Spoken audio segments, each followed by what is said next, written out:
এই কাঁচকলা দিয়ে রান্না করলাম, আবার এর ভিতর বাহিরের অংশটা না ফেলে দিয়ে এটাকে ভর্তা করেও নিলাম।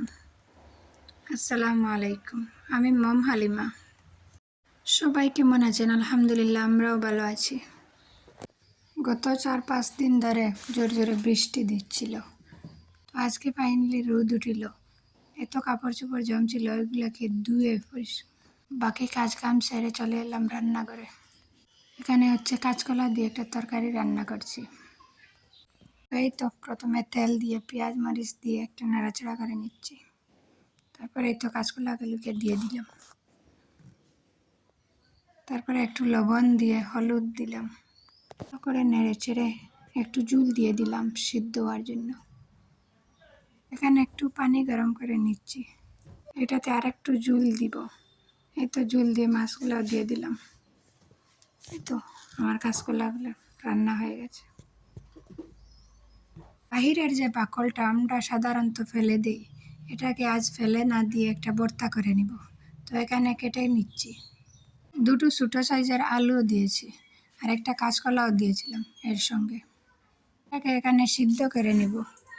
সামান্য পরিমাণে তেল দিয়ে সিদ্ধ করে নিচ্ছি, একটু লবণ দিয়েও দিলাম।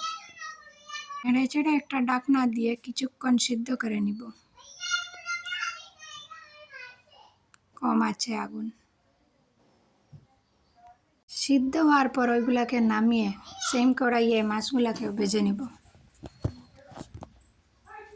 আরে বড় মাছ নেই, তাই ওই ছোটো মাছগুলা দিয়ে ভর্তা করে নিচ্ছি। তো এখানে ভর্তা করতে যা যা লাগবে এটাকে নিয়ে নিয়েছি। মরিচ, মাছ, শুটকি, কাঁচকলা। এটাকে এখন পাটাতে বেটে নেব। মরিচ মাছ একসঙ্গে বেটে নিচ্ছি, তারপর বাকলগুলা দিয়েও বেটে নিচ্ছি।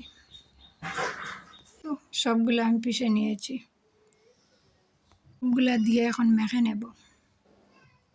এটা আগে আমার দাদি শাশুড়ি বানাতেন, উনি আর আমাদের মাঝে নেই, উনি মারা গেছেন।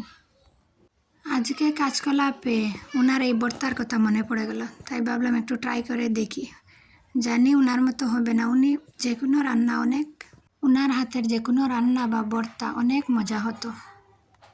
আমি ওনার মতো বানিয়ে একটু ট্রাই করে দেখলাম।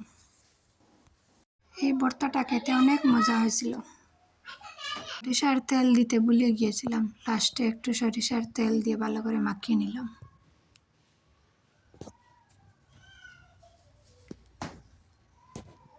এই তো আমার ভর্তাটাও রেডি হয়ে গেল। তো আজকের ভিডিওটা এখানে শেষ করলাম। ভালো লাগলে একটা লাইক করবেন। আল্লাহ হাফিজ, আসসালামু আলাইকুম।